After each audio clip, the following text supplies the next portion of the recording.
Good evening. You're now with me, Lorenzo Isaac, for TVS Nightline. Here are the headlines for tonight. Premier proposes renaming Centex Aviation Academy. Premier urges priority for local teacher recruitment to reduce future transfer requests. World Bank raises Malaysia's 2024 growth forecast, citing strong domestic and global economic performance.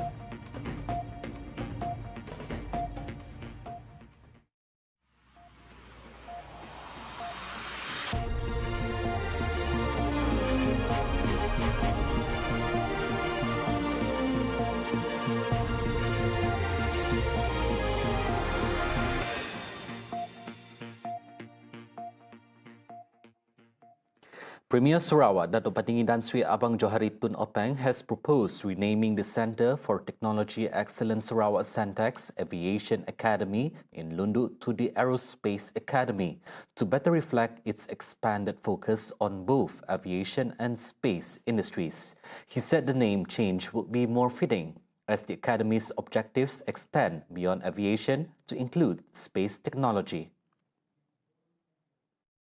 Jadi saya kalau boleh cadang kita tukarkan Akademi Aerospace bukannya Aviation alone.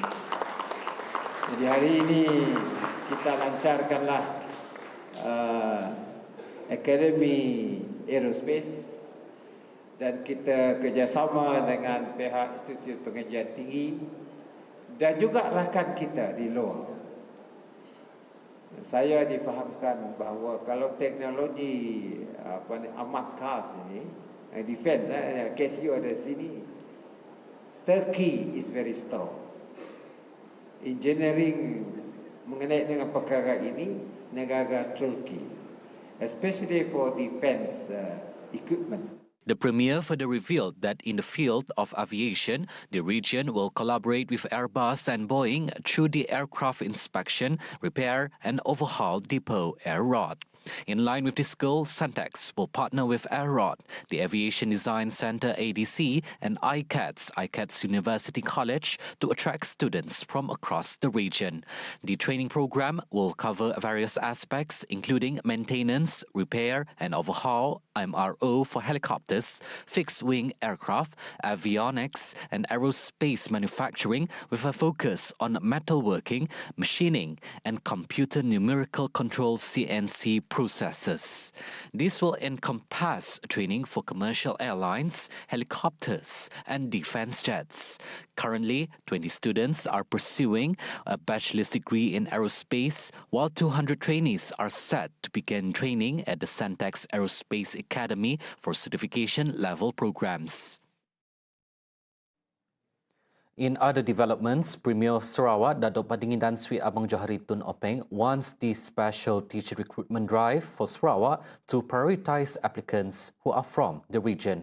He said Sarawak is not against applicants from outside of the region, but rather to reduce the instances of transfer requests from the teachers to outside Sarawak in the future. Sebenarnya kita tahu apa yang berlaku. Sudah Education Commission ada membuat perjanjian yakin kepada Menteri bahawa new recruitment of trainee teacher will be from Sarawak. So then they change their mind. Dia buka juga ke Semenanjung. Bukan kita anti Semenanjung, tetapi kita berkendakkan tenaga guru tempatan supaya they don't request for transfer. Kadang-kadang dia serve Sarawak, kaya 2 tahun minta transfer balik. Kalau anak Sarawak, Nyasi akan minta transfer. Minatnya minta transfer dari dalat ke sedikit-sedikit, ya jawab dalam negeri. That's why, nya pun earlier undertaking.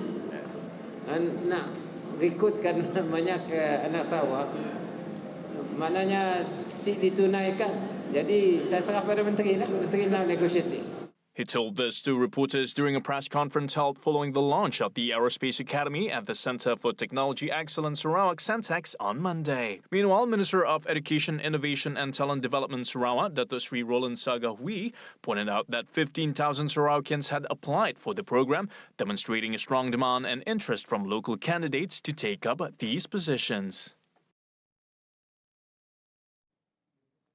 The Natural Resources and Environment Board NREB Sarawak's transparency in reporting environmental activities has significantly enhanced public trust in conservation efforts, ensuring they are conducted fairly and effectively. Deputy Minister of Energy and Environmental Sustainability Sarawak, Datuk Dr. Hazlan Abang Hipni, emphasized that this transparency allows the public access to accurate information and enables effective monitoring of the board's action, preventing the exploitation of natural resources. Transparency in reporting activities related to the environment allows the public to evaluate and participate in environmental conservation efforts fairly and effectively. Transparency in reporting enables access to accurate information, enhances public trust in the government, and monitors the effectiveness of NREB's actions to prevent any party from irresponsibly exploiting natural resources. We must be bold in addressing, rejecting, and reporting any form of misconduct without fear or favor. He said this in his speech at the 2024 NREB Integrity Day celebration held at the Sheraton Hotel in Kuching on Tuesday. During the event, he also presented the Excellent Service Awards to 18 staff members of NREB Sarawak. Each award recipient received 1,000 ringgit each and a certificate of appreciation in recognition of their outstanding service.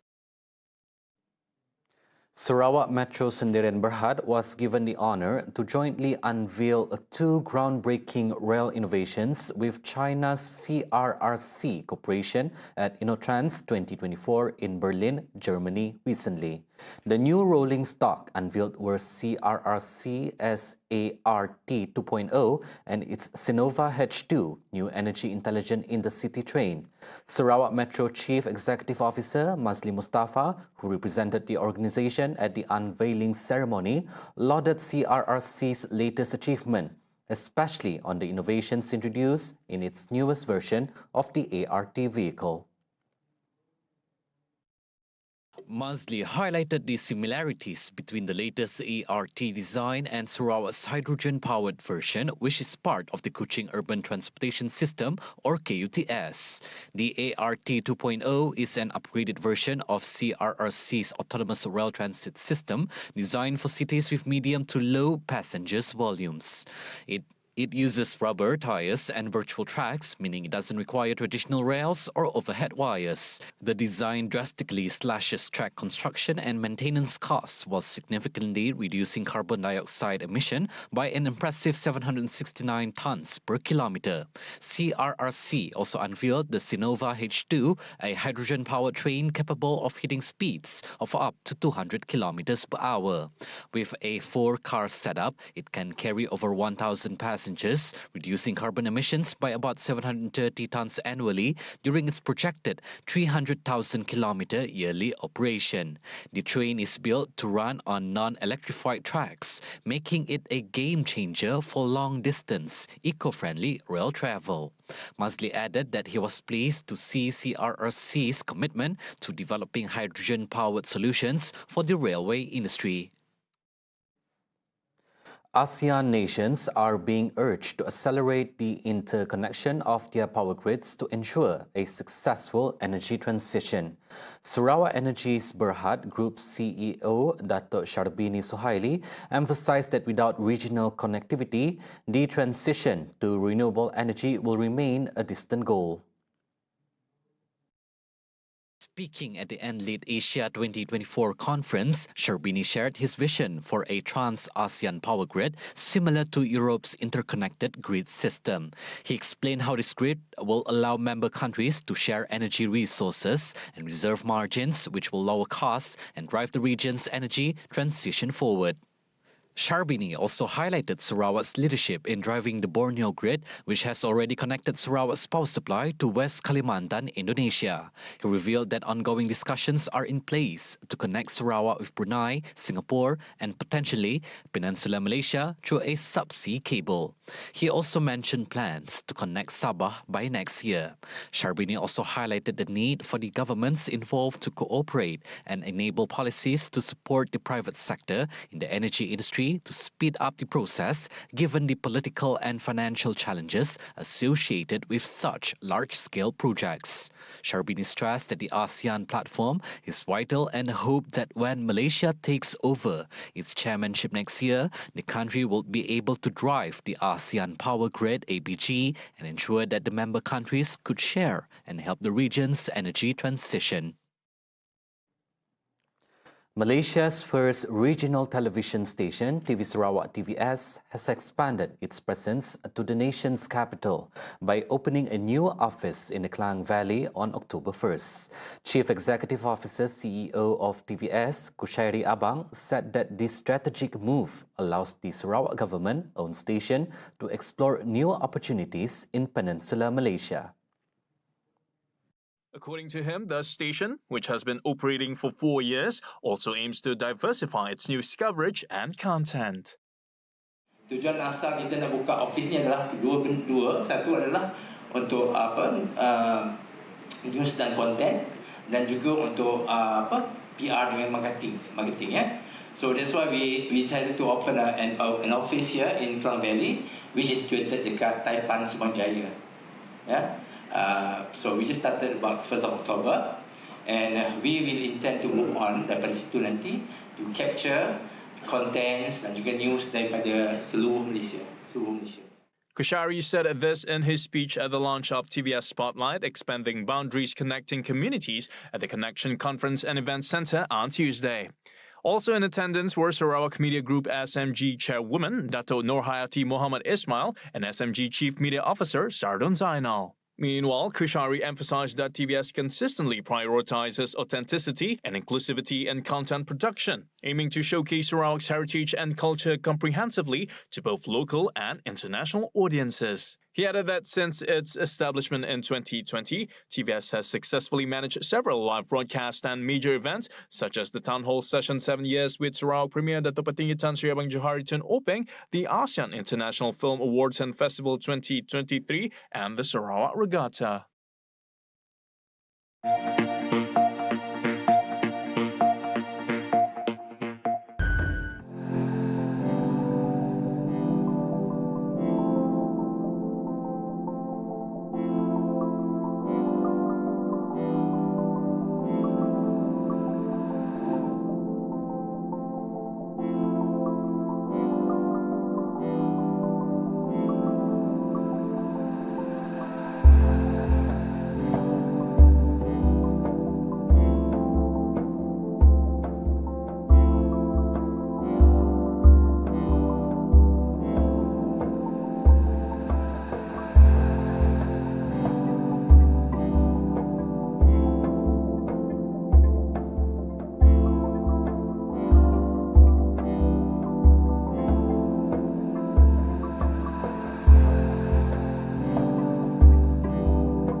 Welcome back. Artificial intelligence, AI, will be the driving force behind the future of Malaysia's industry, public services and economy.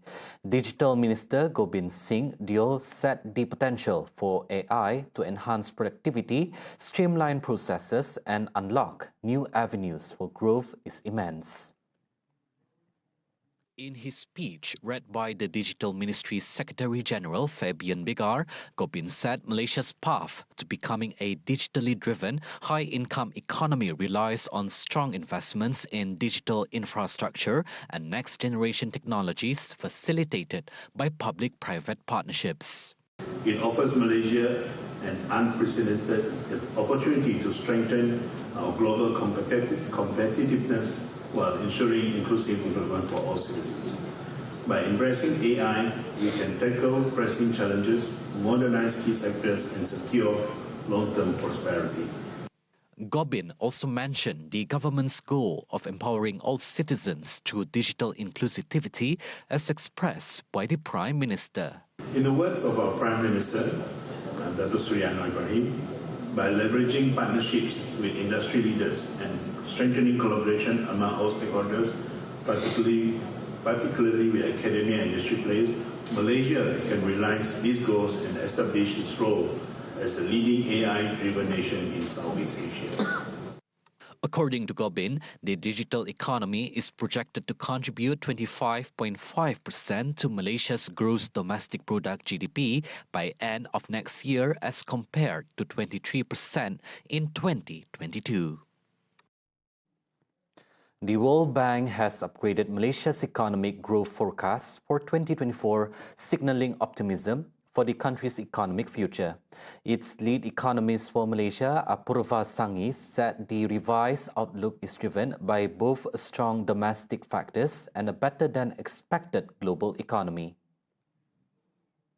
He announced the revised figure during the release of the October 2024 Malaysia Economic Monitor on Tuesday. Sanghi pointed that the rising political stability and a favorable policy environment, which is helping to mobilize more investments and maintain positive economic momentum. Globally, he said the economy is stabilizing despite ongoing geopolitical tensions and high interest rates. Sanghi also noted that Malaysia's per capita output growth is 12% higher than pre-pandemic levels, outperforming many of its ASEAN peers. He added that Malaysia is on track to achieve high-income nation status by 2028 or even as early as 2027 if the ringgit maintains its current strength against the US dollar. On the ringgit, Sanghi said its recent strong performance reflected improved investor sentiment due to three factors: U.S. monetary policy easing, stronger domestic economic data in the second quarter, and important reforms by the government. Foreign direct investment FDI is also on the rise. Malaysia saw higher net FDI inflows in the second quarter of 2024, particularly in the service sector. However, Sanghi cautioned that the country still has high levels of FDI restrictiveness in certain areas like distribution and financial services, which may limit further growth.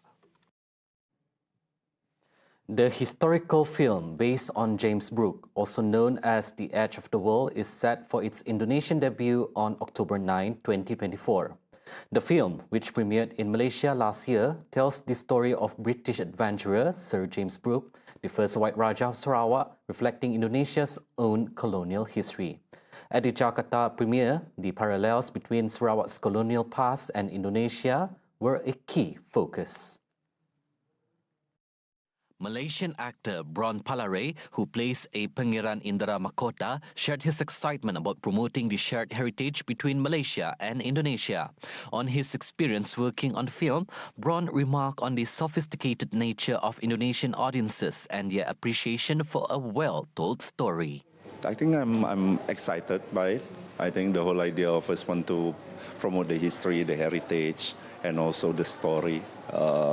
Serumpun, here they call it, which is pre-independence of both countries. We are one region, but more importantly, I think it's also a very good opportunity to share the real history of Sarawak, the culture of Sarawak, to people outside of Sarawak, particularly Indonesia.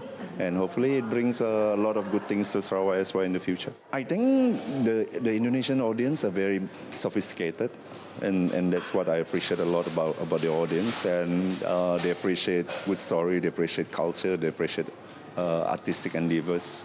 which I think is well packaged in Raja. Meanwhile, Hong Kong actress Josie Ho, who plays a Madame Lim in the film, recounted the nerve-wracking moment when she learned about filming in crocodile-infested waters. 因為咧呢一部電影Roger 咧係好有歷史價值，同埋好有歷史嘅意義。Sarawak 亦都係一個好 magical 嘅地方。哇 ，magical！ 好 magical。點解咁講呢？因為佢可以喺亞洲裏面一個就會得佢有一個咁大嘅、咁漂亮嘅樹林，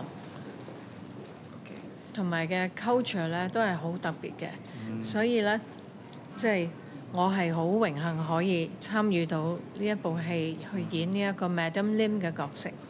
哦，佢一講俾我聽，我就即刻話你有冇角色俾我？咩角色都可以。咩都得。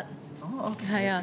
因為我其實本身好中意拍年代片嘅，但係我又冇乜呢個機會，好多導演都冇睇得上眼啊，都冇。Face the fashion 太 fashion 啦。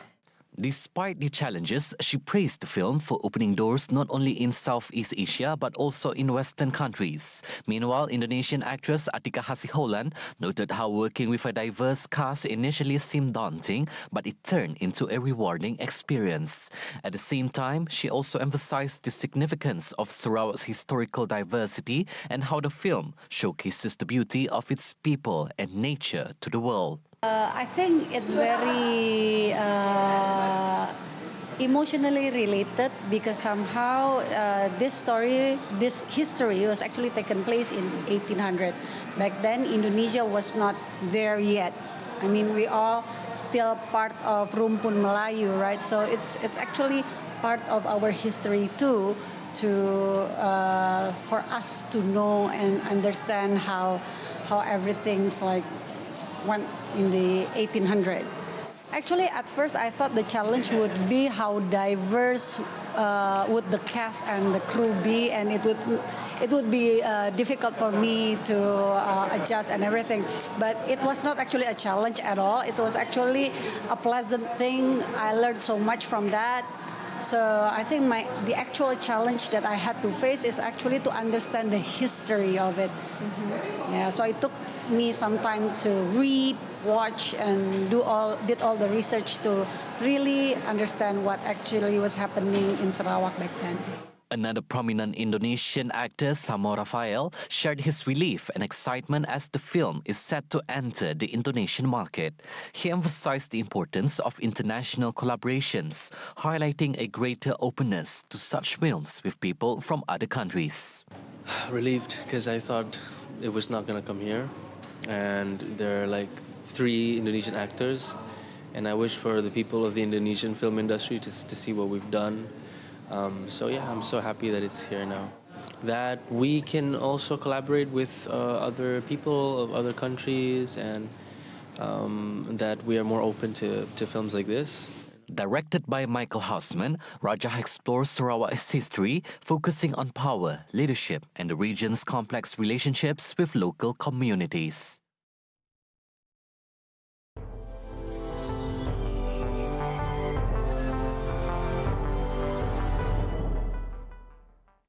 On to world news. Mexico's newly elected president, Claudia Sheinbaum, is set to introduce a national security plan designed to address the alarming rate of around 30,000 murders annually, many of which are tied to drug and human trafficking on Tuesday. Sheinbaum, who is the first female president in the country's history, will announce her approach just days after the shocking murder and reported beheading of a city mayor in Guerrero State. Tengo claro que mi responsabilidad es llevar a México por el sendero de la paz, la seguridad, la democracia, el cuidado del medio ambiente, las libertades y la justicia. Estoy aquí para comprometerme con ustedes, para decirle al pueblo de México, en esta plaza maravillosa, corazón de la patria, en la que tantas veces nos reunimos con Andrés Manuel López Obrador y nos seguiremos reuniendo, que no les voy a fallar. Guerrero, situated on Mexico's southern Pacific coast, is one of 6 states that contribute to nearly half of the nation's homicides. Violence linked to drug cartels primarily occurs along drug trafficking routes, borders, and entry points for cocaine from Colombia and fentanyl precursors from China, as well as in areas known for avocado and lime production. In these volatile regions, the 2 dominant drug cartels, the Sinaloa and Jalisco, new generation cartels, engage in brutal turf wars and forcibly recruit new members. Occasionally, even factions within the same cartel clash, as seen recently in the Sinaloa cartel stronghold in the northwest. Geoffrey Hinton, known as the godfather of AI, and physicist John Hopfield won the Nobel Physics Prize on Tuesday for their pioneering work on the foundations of artificial intelligence. The pair's research on neural networks in the 1980s paved the way for technology that promises to revolutionize society, but has also raised apocalyptic fears. I think it will have a huge influence. It will be comparable with the Industrial Revolution, but instead of exceeding people in physical strength, it's going to exceed people in intellectual ability. We have no experience of what it's like to have things smarter than us, and it's going to be wonderful in many respects. In areas like healthcare, it's going to give us much better healthcare. In almost all industries, it's going to make them more efficient. People are going to be able to do the same amount of work with an AI assistant in much less time. It'll mean huge improvements in productivity, but we also have to worry about a number of possible bad consequences, particularly the threat of these things getting out of control. Hinton raised eyebrows in 2023 when he quit his job at Google to warn of the profound risk to society and humanity of the technology. There's 2 kinds of regret. There's regrets where you feel guilty because you did something you knew you shouldn't have done. And then there's regret where you did something that you would do again in the same circumstances, but it may in the end not turn out well. That second kind of regret I have. In the same circumstances, I would do the same again. But I am worried that the overall consequence of this might be systems more intelligent than us that eventually take control. Meanwhile, Hopfield, a 91-year-old American professor at Princeton University, was spotlighted for having created the Hopfield network, also known as associative memory, which can be used to store and reconstruct images and other types of patterns in data. The Hopfield network can store patterns and has a method for recreating them. When the network is given an incomplete or slightly distorted pattern, the method can find the stored pattern that is most similar. The pair were honored for foundational discoveries and inventions that enable machine learning with artificial neural networks. Those were the updates on TVS Nightline. I'm Lorenzo Isaac. Thank you for watching and have a good night.